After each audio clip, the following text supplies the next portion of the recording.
Olá, meu nome é Alberto Uemura e seja bem-vindo ao canal Investidor 50+. No vídeo de hoje, quero falar sobre um questionamento que muitos dos meus ex-clientes têm feito para mim. Se é hora de vender ou comprar fundos imobiliários. Importante lembrar que esse vídeo está sendo gravado no 16/8/2021, para ter o contexto, né, da atual situação. Então vamos lá. Primeiramente, o que muita gente tem reclamado é assim, o preço da cota só cai, né, só vem caindo nos últimos tempos aí. O rendimento mensal caiu ou subiu? Por quê? Muito dos fundos imobiliários tem que fazer o ajuste, né, dos rendimentos para enquadrar nos 95% da regra semestralmente. Então, muitos fundos pagaram bastante em junho, né, para receber em julho, agora o rendimento de agosto, referente ao mês de julho, voltou ao rendimento normal. Então, teve muitos casos de fundos que pagaram bastante, né, num mês e depois caiu um pouco. E tem alguns que realmente caíram, enfim, ficou aí um pouco confuso aí para quem não acompanha os fundos mais de perto, né? E a outra coisa é, pessoal falando, vou vender tudo, né, e ir para renda fixa, porque hoje, se você pegar um pré-fixado aí 2031, está pagando mais de 10% ao ano, né, bruto, né? Enfim, esses são os comentários que tenho escutado bastante sobre o assunto. E vamos lá, né? Por que está acontecendo, né? Primeira coisa, por que a cota está caindo, né? Tem um aumento da Selic, né, que já está em 5,25 e tudo indica, né, que vai subir mais. Hoje saiu o relatório Focus lá e acho que já está falando em 7,5, coisa do tipo, né? Então, acima de 7, isso ajuda a pressionar as cotas para baixo, tá? Mas mais que isso, né, a própria questão de percepção de risco fiscal, né? Agora com essa nova tentativa do governo de passar no Congresso para dividir, né, o pagamento dos precatórios, que não deixa de ser um calote, né? Isso é um problema porque vai faltar, né, mais dinheiro para o governo. Além disso, a própria nova Bolsa Família, né, que vai gastar mais, então o governo vai ter mais problema fiscal lá na frente, né? E também que isso acaba gerando uma pressão sobre a inflação, né? Quanto mais gastança, vai pressionar ainda mais a inflação, né? E isso, como consequência, gera o que é pior, né, para os fundos imobiliários, que é o aumento dos juros de longo prazo, né? Como eu comentei, hoje, se você pegar aí um pré-fixado 2031, já está acima de 10%, tá? Então começa algumas pessoas já migrarem aí para renda fixa, tá? Então isso tudo ajuda a fazer a cota cair, né? Mas, né, para piorar ainda, né, existem outras questões que aumentam o risco Brasil, né? Eu digo tentativa, porque acho que não vai chegar a isso, mas essa ameaça, né, à democracia, dessa ruptura institucional, né, que tem ocorrido agora, né? A própria eleição em 2022, né, a gente não sabe quem vai ser o próximo governo, como vai ser o próximo governo, isso também acaba gerando uma série de incertezas e especulações, né?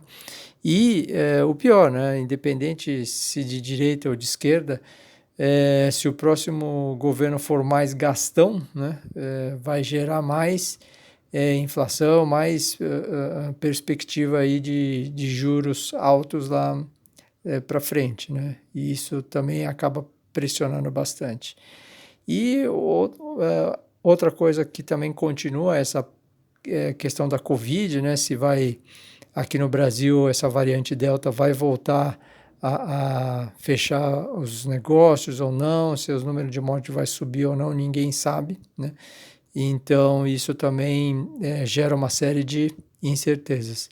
Além do que, né, a gente tem, dependendo, né, do governo, enfim, ou até nesse ainda, em algum momento voltar, né, ao tema aí da tributação do rendimento dos fundos imobiliários, né? Tem a crise hídrica, né, que não vai ser resolvido da noite para o dia para recuperar o volume de águas, né? Não é uma coisa, não é uma chuva que vai resolver, né? Eu já ouvi especialistas dizendo que isso pode demorar aí anos, né, para resolver isso, e se o país tiver crescimento, né, pode ter problema de falta de energia, de apagão, como a gente já teve, né? Outra questão, né, para um país que depende muito de commodity, de agricultura, essa questão do aquecimento global, né, excesso de frio, excesso de calor, o que pode gerar isso para a economia, né, e que em algum momento pode realmente atrapalhar o crescimento do país. Enfim, tem problemas, não é o que falta, né, ou incertezas não é o que falta. E vamos olhar agora por segmento, né? Importante aqui que eu vou somente colocar os segmentos que eu considero os principais e de tijolo, tá? Porque os fundos de papéis, né, como eu expliquei num vídeo anterior, não refletem exatamente os imóveis, porque na verdade são dívidas, né? É uma renda fixa, tá? Então eu vou avaliar somente os principais segmentos aqui importantes do mercado de fundo imobiliário. Então eu vou começar pelo principal, o que está performando melhor, né? Mas, né, se alguém acompanha o canal do YouTube da Buildings, que eu indiquei em algum vídeo anterior, eles mostram lá que continua forte, né, o mercado de logística, mas a absorção líquida vem caindo. O que é isso, né? Quanto entra de metro quadrado, seja novo ou devolvido, em relação ao quanto loca. Então, o que loca ainda está positivo, né, que é essa absorção líquida, né, somando tudo que entra e tudo que loca. Mas no último vídeo deles lá, eles mostram que não está no mesmo ritmo do que estava ano passado, né? Então já diminuiu essa absorção, ok? E a pergunta, né? Todo o mercado, quando está aquecido, muita gente começa a construir, né? E galpão realmente é uma coisa um pouco mais rápida, né, do que um prédio comercial ou um shopping. Então, em princípio, estão realmente construindo mais, mas esse mais é demais que vai começar a sobrar, ou é um mais suficiente que essa absorção vai ser capaz de consumir, né, de usar. E a questão, né, o e-commerce vai crescer para sempre, né, ou ele vai em algum momento dar uma segurada e depois vai voltar a crescer, enfim, também ninguém tem essa bola de cristal para saber, né? E outro ponto que, como a gente já viu, todo o mercado é cíclico, né? O de logística não é diferente. Então a pergunta é, nós estamos no pico, né, do mercado, ou ainda tem bastante espaço para crescer antes de, né, começar a ter uma retração, né? Essas são as questões aí do mercado de logística.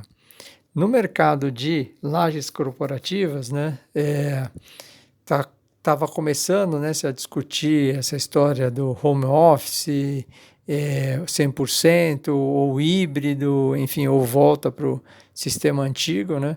Mas agora, com novamente essa história da pandemia, né, está se falando se vai voltar atrás ou não, enfim.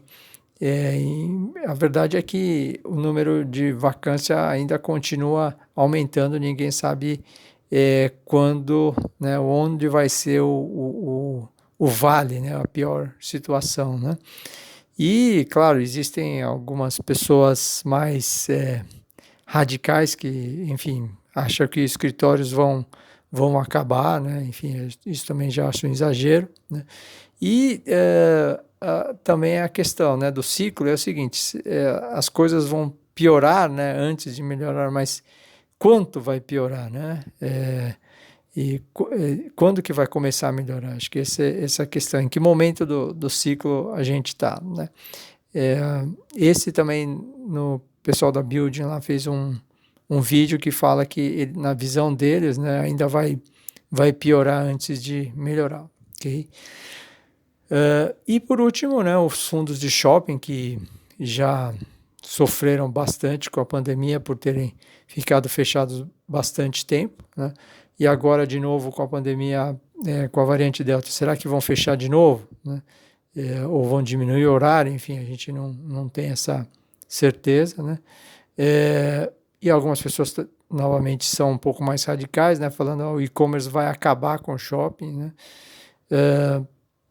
Também é uma questão que eu não acredito muito, porque acho que vai conviver, né? E que aqui no Brasil o shopping tem outras funções, né? Muito mais do que simplesmente você ir lá fazer compra, né? Nós vivemos num país inseguro, o shopping proporciona alguma segurança ali dentro, enfim, tem outros motivos, né? Outras pessoas falam que o shopping nunca vai voltar a ser como era antes, o mesmo movimento, né? Também não dá para saber, né? Enfim, e outras coisas do tipo, né? Que veja a situação dos shoppings nos Estados Unidos, que lá realmente claro que o e-commerce lá é muito mais forte, a quantidade de shoppings que tinham era muito maior, a modelagem do shopping lá é diferente, mas realmente muitos shoppings lá estão passando bastante dificuldade, mas não, mesmo antes da pandemia, né? A pandemia só veio para sacramentar isso. Então, olha a quantidade, né, de variáveis, quantidade de situações aí que eu listei aqui, não só específicas, né, dos negócios, mas gerais também, né? Então, a pergunta é, bom, o que fazer, né? A verdade é o seguinte, o futuro, né, ninguém tem como prever. Você pode fazer várias modelagens, você pode fazer várias previsões, mas o que vai acontecer de fato ninguém pode afirmar exatamente, né? Então, a minha pergunta, né, que eu faço para mim mesmo, né, quando eu fico nesses momentos aí de dúvidas, é o seguinte: imóveis vão ser bons investimentos ao longo do tempo, né? Eram bons na época do meu avô, do meu pai, são bons agora, vão ser daqui 30 anos, daqui 50 anos? Não sei, eu acredito que sim, mas enfim, acho que essa é uma pergunta que se deve fazer, né? Pode ser que, né, alguém pode falar, o shopping não vai existir, mas o imóvel, ali, o local do shopping pode se transformar em outra coisa, os escritórios comerciais também, enfim, imóvel de uma forma geral vai ser um bom negócio? Acho que essa é uma pergunta, né? Outra pergunta, né? Em qual momento do ciclo a gente está, né? Não só por segmento, mas no geral, né? A gente está num ciclo que ainda vai piorar muito, né, antes de melhorar, ou já está no fundo do poço, enfim. Essa é uma decisão, né, ou uma avaliação muito particular, porque vai depender da visão que você tem, né? E outra coisa muito importante, que é muito individual, é qual é a sua tolerância, né, psicológica para ver, né, o preço, né, da sua cota caindo, sobe de novo, cai de novo. Por quê? É aquilo que comentei no vídeo lá sobre a diferença entre imóvel e fundo imobiliário. O imóvel, você não tem uma avaliação 24 horas, não, 24 não, todo dia, toda hora, né, como no home broker. enquanto que o fundo imobiliário tem, né? Então, essa pressão psicológica está ali, existe, né? E acho que cada um tem que saber o quanto suporta isso ou não, né? Além disso, né, uma coisa importante é, bom ou ruim é sempre uma questão comparativa, né? Por quê? Você pode reclamar, né, que o fundo imobiliário, o valor da cota está caindo, ou que está pagando um pouco menos, mas imagina se você tivesse esse mesmo valor no imóvel que estava alocado, o inquilino sai, ele te paga a multa, mas depois você precisa começar a pagar condomínio e o IPTU, né? E não recebe nada, enfim, isso é uma questão comparativa, né?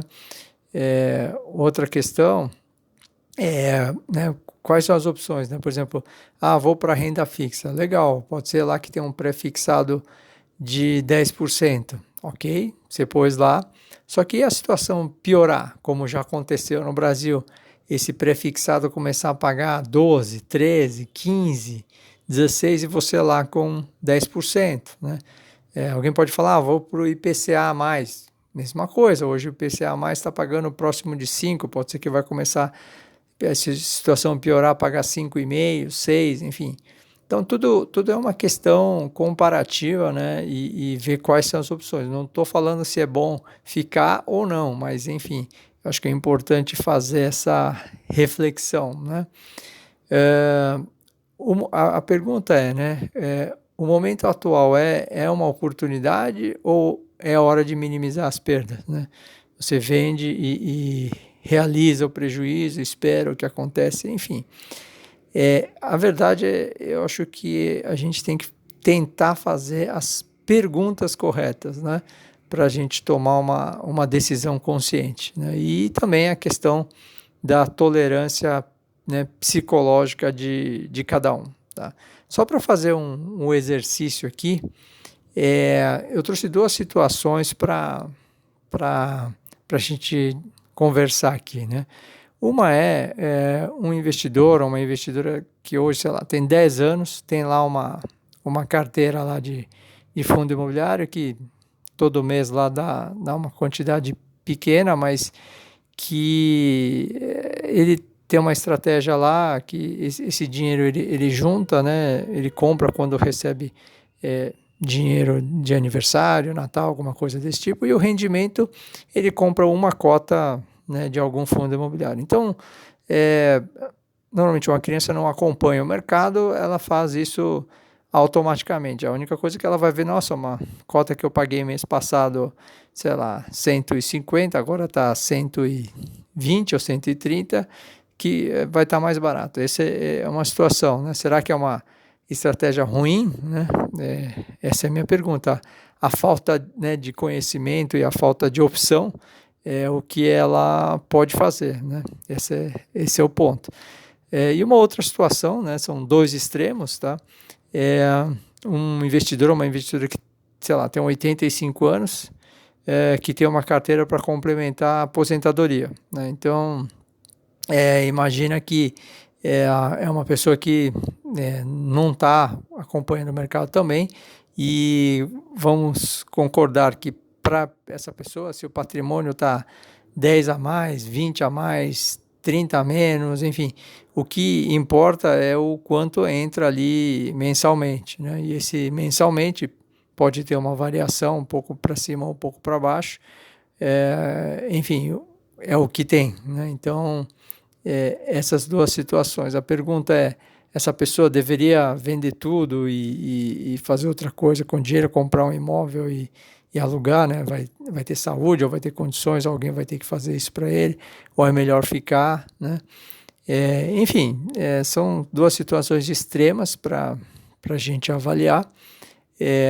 Acredito que a maioria das pessoas, né, que acompanham, né, esse investimento estão muito mais no meio do caminho, né, dessas idades, então é mais para uma reflexão, né, dos extremos, ok?